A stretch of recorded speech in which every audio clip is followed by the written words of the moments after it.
హల్లెలూయా. Good morning. మరొక ప్రశస్తమైన రోజు. ఈరోజు ఆదివారం కదా. ఆదివారము తెల్లవారుజామునే కొందరు స్త్రీలు సమాధి వద్దకు వెళ్ళారని, తెరవబడిన సమాధిని చూసి ఆశ్చర్యపడ్డారని, అక్కడ దూతలు సజీవుడైన వారిని మీరేల మృతులలో వెతుకుచున్నారు, ఆయన ఇక్కడ లేడు, ఆయన లేచి ఉన్నాడని మనం బైబిల్లో చదువుతున్నాం. మన ప్రభు సమాధిలో లేడు, ఆయన సజీవుడు, పునరుద్ధారుడు. ఆయన మనల్ని పరలోక రాజ్య వారసులుగా చేయుట కొరకు, పాతాళానికి నిత్య నరకానికి పోయే మనల్ని ఆయన రాజ్య వారసులుగా చేసుకున్నట్టు కొరకు మరణాన్ని జయించి, అపవాదిని జయించి, సాతానుని జయించి, పాతాళపు తాళపు చెవులు తన కైవసం చేసుకుని, నేనే మార్గమును జీవమును సత్యమునై ఉన్నాను, నా ద్వారా తప్ప ఎవరును తండ్రి వద్దకు చేరలేనన్నాడు. నీవు నమ్మిన దేవుడు ఎంత గొప్పవాడో, నీ కొరకు ఎన్ని గొప్ప ప్రణాళికలు కలిగి ఉన్నాడో నీవు ఎరిగితే ఆయనకు నీ జీవితంలో ప్రథమ స్థానం ఇస్తావు. ప్రతి ఆదివారం ఆలయానికి వెళ్ళి ఆయన్ని ఆరాధించడానికి సందేహించాం. రండి మరి చిన్న ప్రార్థన. పరిశుద్ధుడా, నీకు వందనములయ్యా. ప్రభు దినమని ఘనముగా ఆచరిస్తే దేశం యొక్క ఉన్నతమైన స్థలములలో కూర్చుండబెడతానన్నావు. ఇది మనోహరమైన దినమని, ఘనమైన దినమని, నీ మందిరములకు పరిగెత్తుటకు ఆత్మతో సత్యముతో నిన్ను ఆరాధించుకున్నట్టుకు మాకు సహాయం చేయమని క్రీస్తు నామములో అడుగుచున్నాము తండ్రి, ఆమేన్. యేసుప్రభు ఈ లోకంలో ఉన్నప్పుడు అండి మనకి అన్ని విషయాల్లో మాదిరిగా ఉండటానికి ఆయన కూడా వాడుక చొప్పున యెరూషలేమునకు దేవాలయానికి వెళ్తూ ఉండేవాడు. ఆయన కూడా మోకాళ్ళుని ప్రార్థించేవాడు. ఆయన కూడా అన్ని విషయాలలో మన వల్లే శోధించబడినప్పటికీ పాపము లేనివాడిగా ఉండి మనం కూడా పరిశుద్ధులుగా బ్రతకగలమని మనకి మాదిరి ఉంచిపోయాడు. ఆయన సహాయంతో, ఆయన కృపతో ఈ రోజున మనం కూడా పరిశుద్ధులుగా, నిష్కళంకులుగా, నిర్దోషులుగా జీవించాలని తన రక్తాన్ని చిందించాడు. అందుకే నీవు దేవునిని ఎరిగిన వ్యక్తివైతే నీవు ప్రత్యేకమైన వ్యక్తివి. నీవు ఈ లోకంలో ఒక వ్యత్యాసంగా కనబడాలి. నీ మాటలు, నీ తలంపులు, నీ ఆశలు, నీ కోరికలు, నీ ఆలోచనలు ప్రతిదీ కూడా ఎవడైనా నువ్వు క్రీస్తు యేసునందు ఉండేడలు వాడు నూతన సృష్టి, పాతవి గతించనిదిగో సమస్తమును క్రొత్తవాయను. ఆదివారం హాలిడే కాబట్టి అందరూ ఫంక్షన్లకు వెళ్తారు, షికార్లకు వెళ్తారు, హాలిడే అని బ్రేక్ తీసుకుంటారు, బంధువుల దగ్గరికి వెళ్తారు, లేకపోతే శుభ్రంగా పడుకొని నిద్రపోతారు, సొంత పనులు చేసుకుంటారు. కానీ వాక్యం స్పష్టంగా చెప్పబడుతుంది. మనకు తెలియకుండానే ప్రపంచవ్యాప్తంగా ఇంచుమించు అన్ని దేశాల్లో ఆదివారం సెలవు దినముగా ప్రకటించబడటం దేవుని నిర్ణయమే. 6 రోజులు మీరు కష్టపడి పనిచేయండి, 7వ రోజు నన్ను వచ్చి మీరు ఆరాధించండి, విశ్రాంతి తీసుకోండి, మీ శరీర శ్రమ నుండి విశ్రాంతి తీసుకొని మీ ఆధ్యాత్మిక జీవితాన్ని నూతనపరుచుకోమని ప్రభు చెప్పాడు. కాబట్టి ప్రభు దినమును మనం ఆలయానికి ఖచ్చితంగా వెళ్ళాలి. ఇట్స్ ఆప్షన్ కాదండి. కుదిరితే వెళ్తామండి, ఆన్ అండ్ ఆఫ్లో వెళ్ళొస్తుంటామండి, అప్పుడప్పుడు వెళ్తామండి. చాలామంది విశ్వాసులను బట్టి వారు చెప్పడం వింటుంటారు. పిల్లలతో కుదరలేదండి, బంధువులు వచ్చారండి, అదని ఇదని ఎన్నో సాకులు చెప్తారు.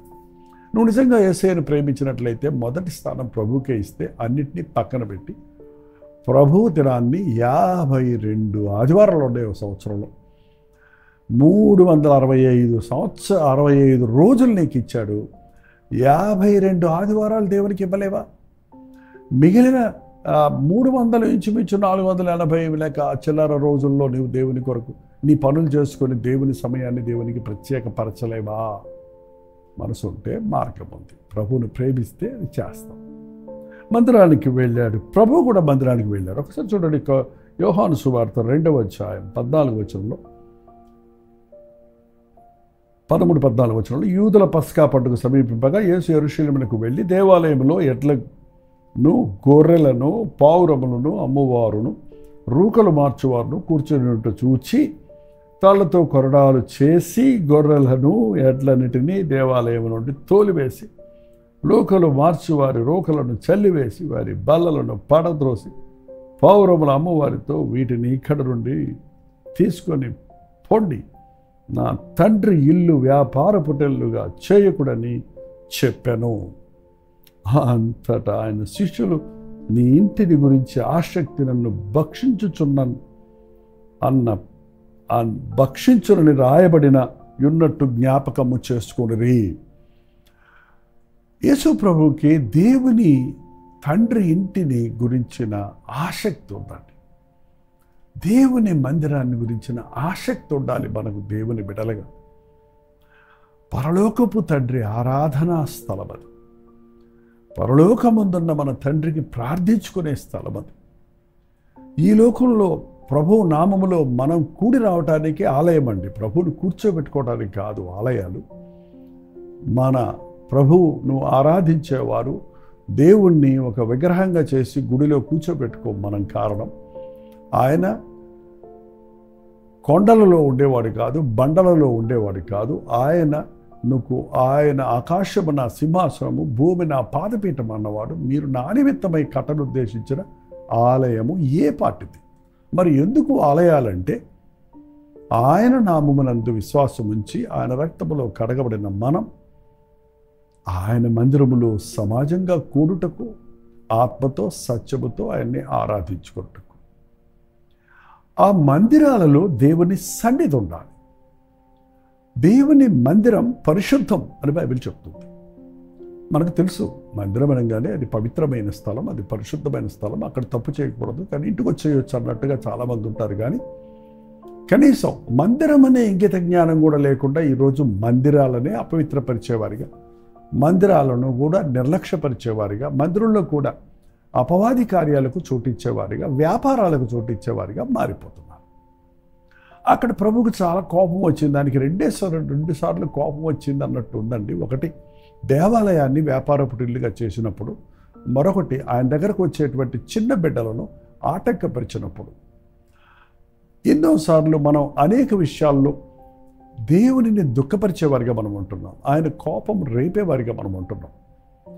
ఆయన మందిరం పరిశుద్ధం.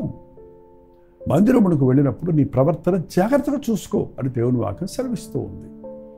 మందిరములో దేవునిని ఆరాధించుకోవడానికి వెళ్తున్నాం. మనం పలకరించుకోవడానికి వెళ్ళే క్లబ్ లాంటిది కాదు, మనకి ఎంటర్టైన్ చేసేటువంటి ఒక ఆడిటోరియం కాదు, అది మనం ఏదో సరదాగా మనం గడిపొచ్చే సమయం కాదు. కానీ ఆత్మతో సత్యముతో ఆయన్ని ఆరాధించటం, ఆయన ఎంత గొప్పవాడో మరొక్కసారి గుర్తు చేసుకొని ఆయన్ని స్తుతించటం, ఆయన ఎన్ని మేలులు మనకు చేశాడో అన్నది గుర్తు చేసుకొని కృతజ్ఞతాస్తుతులు చెల్లించటం, ఆయన నామములో పాడి ఆరాధించి ఆత్మతో సత్యముతో ఆయన్ని ఆరాధించటం, ఆయన మనతో ఆనాడు ప్రవక్తల ద్వారా మాట్లాడిన దేవుడు ఇప్పుడు తన కుమారుడి ద్వారా, తన పరిశుద్ధ లేఖనముల ద్వారా మనతో ఏం మాట్లాడతాడు ఈ వారం, ఈ రోజు అని వినటానికి మనం దేవుని మందిరాలకు వెళ్తున్నాం. అంతేగాని అక్కడికి వెళ్ళి సరదాగా కాస్త సమయం గడిపి వచ్చేసేవారిగా ఈ రోజున అనేకులు ఉండటం ఆచారంగా మారిపోవటం చూస్తున్నాం. ఇక్కడ ప్రభు వెళ్ళేటప్పటికి అక్కడ వ్యాపారం జరుగుతుంది. వ్యాపారం ఇన్ ఏ సెన్స్, అక్కడ ఆ రోజున పావురాలు అర్పించేవారు. సో పావురాలు అమ్మేవారు, గొర్రెలు బలి ఇచ్చేవారు, గొర్రెలు మేకలు మందలు అక్కడ ఉన్నాయి. అలాగే రూకలు మార్చేవారు. ఆ రోజుల్లో ఆ రోమన్ ముద్ర ఉన్న నాణేలు ఉండేవి. ఆ రోమన్ ముద్ర ఉన్న నాణ్యాలను దేవునికి ఇవ్వకూడదు, దేవునికి ఇవ్వమన్నాడు కదా. కాబట్టి వాటిని మార్చుకునేవారు. బయట ఊరుల నుంచి, బయట స్థలాల నుంచి వచ్చేవారు. అది మార్చినప్పుడు వాళ్ళు కావాలని దానిని మోసం చేసి వాళ్ళకి తప్పుడు లెక్కలు ఇచ్చి అదొక దోచుకునేవారు. మందిరంలో దేవుని ప్రేమ త్యాగం ఉండాల్సిందే కానీ మోసం, అన్యాయం, వేషధారణకు చోటు లేదండి. ఎప్పుడైతే దేవుని మందిరంలో మనం మోసగిస్తామో, వేషధారణలుగా ఉంటామో, ఆయన కోపాన్ని రేపిన వారమవుతాం. ఆయన కొరడా శిక్షకు గురవ్వాల్సి వస్తుంది. ఆయన ప్రేమ కలిగిన వాడి, ఆయన దీర్ఘశాంతం కలిగిన వాడు. కానీ ఆయన కోపం క్షణమాత్రం ఉండదు. ఒక క్షణానికి మించితే మనం తట్టుకోలేము. ఆ క్షణమే మనం తట్టుకోలేము. ప్రభువుని విసిగించొద్దు, ప్రభువుని ఘనపరచమన్నాడు. ఆయన ఆలయానికి వెళ్ళినప్పుడు మన ప్రవర్తన జాగ్రత్తగా చూసుకోవాలి. ఇదే అంశాన్ని మనం మార్కు సువార్తలో కూడా చూస్తున్నాం. ఆయన దేవాలయంలోనికి వెళ్ళినప్పుడు అక్కడ ఏం జరుగుతుందో చూడండి. మార్కు సువార్త 11వ అధ్యాయము 15వ వచనంలో, వారు యెరూషలేమునకు వచ్చినప్పుడు ఆయన దేవాలయంలో ప్రవేశించి దేవాలయంలో క్రయ విక్రయములు చేయు వారిని వెళ్ళగొట్టి ఆరంభించడం, రోకలు మార్చు వారి బలలను, గొవ్వల నమ్మువారి పీటలను పడద్రోసి దేవాలయం గుండా ఏ పాత్రను ఎవరిని తేయనీయకుండెను. ఆ బజార్లాగా అయిపోయింది. అందులో నుంచి నడుస్తున్నారు, అమ్ముతున్నారు, కొనుక్కుంటున్నారు, గందరగోళం చేస్తుంటే ఆయన వారిని వెళ్ళగొట్టి, నా మందిరము సమస్త జనులకు అన్యజనులకు ప్రార్థనా మందిరం అని వ్రాయబడింది కదా, మీరైతే దీనిని దొంగల గుహగా చేశాడు. మందిరానికి వెళ్ళేది ప్రార్థించుకోవడానికండి. అదే వాళ్ళ ఆదివారం ఆరాధనల్లో చూస్తే పాటలో అంటారే కానీ ప్రార్థనకు సమయం ఇవ్వరే. ప్రసంగానికి బోల్డంత సమయం ఉంటుంది కానీ మోకాళ్ళుని ప్రార్థించడానికో, వ్యక్తిగతంగా దేవునికి మొరపెట్టుకోవడానికో, సమాజంగా కూడి ప్రతి ఒక్కరూ ఒకరి కొరకు ఒకరు ప్రపంచం కొరకు విజ్ఞాపన చేసే ప్రార్థన చేయటానికి సమయాన్ని కేటాయించడం లేదు. మందిరానికి వెళ్ళేది ప్రార్థించుకోవడానికి. ఆదివారం ప్రార్థన చాలదు కాబట్టి మధ్యవారమో మరో శుక్రవారమో మరికొన్ని రోజులు ప్రత్యేకంగా ప్రతి ఆలయంలో ఉపవాస ప్రార్థనలు జరగాలి. ఉపవాస ప్రార్థనలకు హాజరయ్యేవారు చాలా తక్కువ మంది ఉంటారు. ఆదివారం వచ్చిన వాళ్ళందరూ ఉపవాస ప్రార్థనకు ఎందుకు రారు? ప్రభు సన్నిధిలో ప్రార్థించుకోవాలనే ఆశ ఎందుకు రాదు? ఆయన ఆలయంలో ఆయనకు మొరపెడితే ఆయన జవాబులు ఇస్తాడనే విశ్వాసం ఎందుకు లేదు? అవునండి. ప్రభు ఆరాధనకు వెళ్ళే మనం దేవుడిని ఆరాధించుకోవాలి అనే ఆశతో వెళ్ళాలి. మన మందిరాలలో మనం క్రమాన్ని పాటించాలి. అక్కడ వ్యాపారానికో లేక లోక మాటలకో లోక వార్తలకో మనకిష్టం వచ్చినటువంటి చాలామంది స్త్రీలు అక్కడ వస్త్రాల గురించి, నగల గురించి, వంటల గురించి మాట్లాడుకోవటం, అలాగే పురుషులు రియల్ ఎస్టేట్ల గురించి, కార్స్ గురించి, మరి బైకుల గురించి మాట్లాడుకోవటం, ఇంకా కొన్ని మందిరాలలో అక్కడ మ్యాట్రిమోనియం సెంటర్ లాగా వివాహాల విషయమై మ్యాచ్ ఫిక్సింగ్ లాగా మాట్లాడుకోవటం దేవునికి ఎంత కోపాన్ని కలుగజేస్తున్నాయో తెలుసండి. దేవునికి కోపము రేపకండి. దేవుని మందిరం పరిశుద్ధం. అక్కడికి వెళ్ళినప్పుడు లోకపు మాటలు కాక దేవుని మాటలు విను. దేవుని సన్నిధిలో నీ భారాలు పెట్టు. ఎస్, నీ వ్యాపారాల విషయం దేవుడితో చెప్పు, దేవుడిచ్చిన సలహా తీసుకో. నీకు కావలసిన ప్రభువుని అడుగు, ఆయన ఇచ్చినప్పుడు స్తుతించు. నీ బాధలు శోధనలు ఆయనతో పంచుకో, మనుషులతో కాదు దేవుడితో పంచుకో. అప్పుడు మనకి దేవుని యొద్ద నుండి జవాబు దొరుకుతుంది. కానీ ఈ రోజుల్లో మందిరం అనేది ఆచారంగా పోవటం రావటం, ఎంత తక్కువ సమయం గడిపితే అంత గొప్పగా ఉంది. చాలా విచారం అండి. ప్రభు దినం అంటే ఉదయం నుండి సాయంత్రం వరకు ప్రభు కొరకే ఆ దినాన్ని కేటాయించాలి. ఆయన ఆలయంలో గడపగలిగినంతసేపు గడపటం, ఆ మిగిలిన సమయాన్ని సువార్త చెప్పడానికి మనం ప్రతి మూలకు వెళ్ళి మనం సువార్త అందని వారి దగ్గరకు వెళ్ళి యేసయ్య ప్రేమ మాటలు సాక్ష్యములు చెప్పటం చాలా ప్రాముఖ్యమైనది. ప్రార్థనా మందిరంగా ఉండవలసిన దేవుని ఆలయాన్ని దొంగలగుగా చేయటం, వ్యాపారపు ఇల్లుగా చేయటం. ఈ రోజున ఒకవేళ ప్రభు కొరడా తీసుకొని వస్తే ఎన్ని ఆలయాలను ఆయన పరిశుద్ధపరచవలసి వస్తుందో. మరొక ముఖ్యమైన విషయం, ఇక్కడ ఆలయం అన్నప్పుడు ఆయన కట్టడాలే కాదు, మీరు దేవుని ఆలయమై ఉన్నారని మీరు ఎరుగరా?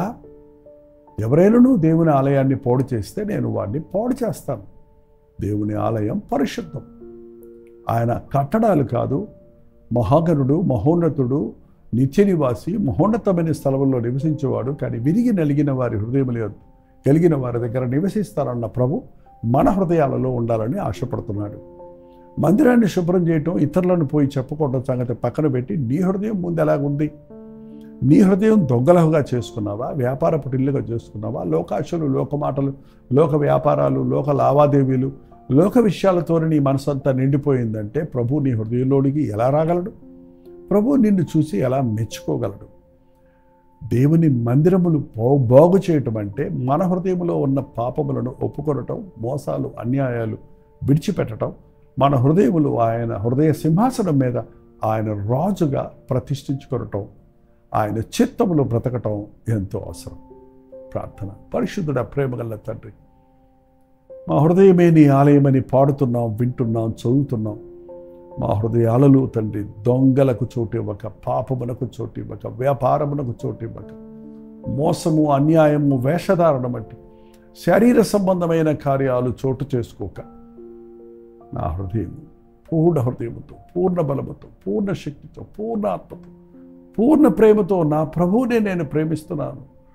నా హృదయ అధిపతి ఆయనే, నా హృదయ రక్షకుడు ఆయనే, నా విమోచకుడు ఆయనే, నా రాజు ఆయనేనని నిన్ను మా హృదయములలో ప్రతిష్ఠించుకున్నటకు, మాకిచ్చిన ఇహలోక సంబంధమైన కట్టడాల్లో తాత్కాలికంగా మిమ్మల్ని ఆరాధించుకున్నటకు మేము వెళ్ళినప్పుడు శుద్ధ హృదయాలతో వెళ్ళి ఆత్మతో సత్యముతో నిన్ను ఆరాధించుకున్నటకు, నీవే మాకు దేవాలయముగా ఉన్న ఆ పరలోక రాజ్యము చేరు వరకు మా హృదయ శుద్ధిని కాపాడుకున్నటకు మా ఒక్కొక్కరికి నీ సహాయము చేయమని క్రీస్తు నామములో అడుగుచున్నాను తండ్రి. ఆమేన్. తండ్రి అయిన దేవుని యొక్క ప్రేమయు, కుమారుడైన క్రీస్తు యొక్క కృపయు, ఆదరణకర్త అయిన పరిశుద్ధాత్మ యొక్క సహవాసము కూడి వచ్చిన మనందరికీ ఇప్పుడును సదాకాలము తోడైండునుగాక. ఆమేన్. దేవుడి స్తోత్రం. మీ ప్రార్థనా సోదరుల భారాలు 954041 నెంబర్కి, మీరు ఇతర దేశాల్లో ఉంటే 91001010 నెంబర్కి టెక్స్ట్ లేక వాయిస్ మెసేజ్ ద్వారా వాట్సాప్ పెట్టండి. మీ నిమిత్తమే మేము ప్రార్థిస్తున్నాం, మీరు కూడా ప్రార్థించండి. తప్పక ప్రభు మీకు జవాబులు ఇస్తారు. మందిరానికి వెళ్ళాలి సుమా. కల్వరి చర్చిలో జరిగే మందిరపు ఆరాధన కూడా మీకు లింక్ ఇస్తున్నాం. మాతో పాటు మీరు ఆరాధనలో పాల్గొనవచ్చు.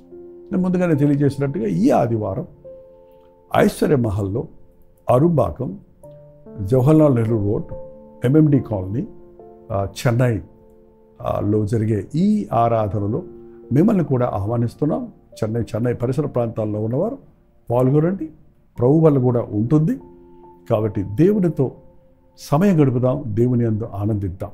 ఈ విషయమే మీకు ఇంకా వివరాలు కావాలంటే 8939393939 నెంబర్ మీరు కాల్ చేయొచ్చు, లేదా QR కోడ్ చూడండి, స్కాన్ చేసుకోండి. అలాగే మధ్యాహ్నం 3 గంటలకి హెచ్చరిక, రాత్రి 9 గంటలకి కలుగురి ప్రతిధ్వనిలో మళ్ళీ కలుసుకుందాం. అంతవరకు దేవుని మహాకృప మీకు తోడైండుగాక.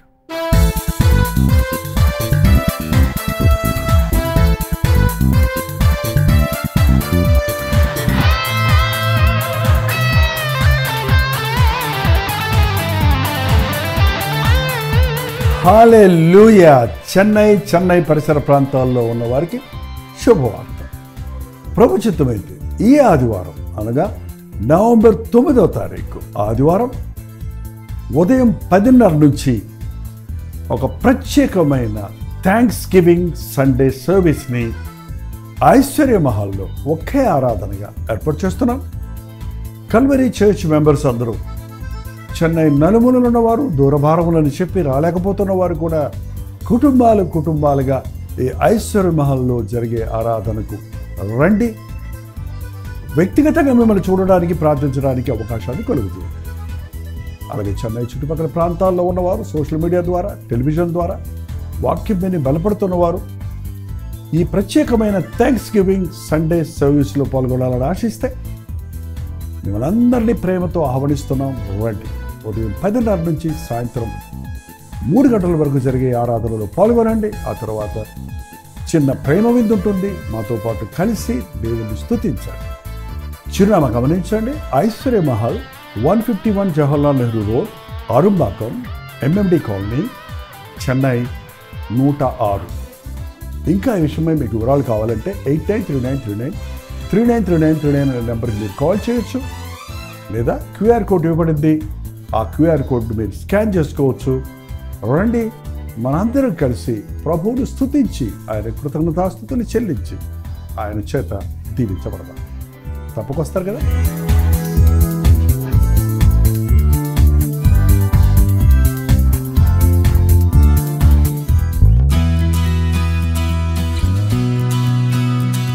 హల్లెలూయా. న్యూఢిల్లీ పరిసర ప్రాంతాల్లో ఉన్న వారికి శుభవార్త. ప్రవచితమైతే ఈ నవంబర్ 12వ తారీఖున YWCA కాన్స్టంటియా హాల్లో 1 డే గెట్ టుగెదర్ను న్యూఢిల్లీలో మీ కొరకు ఏర్పాటు చేస్తున్నాం. మధ్యాహ్నం 2 గంటల నుంచి 6 గంటల వరకు, అలాగే 6 గంటల నుంచి 9 గంటల వరకు జరిగే ఈ 2 సెషన్స్ ఉన్నాయి. తెలుగువారు, హిందీవారు, తమిళ్ వారు మీరు పాల్గొంటారని మనందరం కలిసి దేవుని స్తుతించడానికి, ప్రార్థించుకోవడానికి, ముఖ్యంగా టీవీ ద్వారా, సోషల్ మీడియా ద్వారా వాక్యం వింటున్న మిమ్మల్ని ముఖాముఖిగా చూడాలని, మీకోసం ప్రార్థించాలని, వ్యక్తిగతంగా మీకోసం ప్రార్థించాలని వెళ్ళి వస్తున్నాం. రండి, పాల్గొనండి, దైవాశీస్సులు పొందండి. మరిన్ని వివరాలు కావాల్సిన వారు 8939393939 నెంబర్కి కాల్ చేయండి, లేదా ఈ క్యూఆర్ కోడ్ స్కాన్ చేసుకోండి. గుర్తుపెట్టుకోండి, నవంబర్ 12వ తారీఖు న్యూఢిల్లీలో YWCA కాన్స్టంటియా హాల్లో, అశోక్ రోడ్లో ఉన్న హాల్లో 1 డే గెట్ టుగెదర్ జరుగుతుంది. రండి, మీ స్నేహితుల్ని, బంధువుల్ని అందరినీ కూడా ఆహ్వానించండి. తప్పకొస్తారు కదా.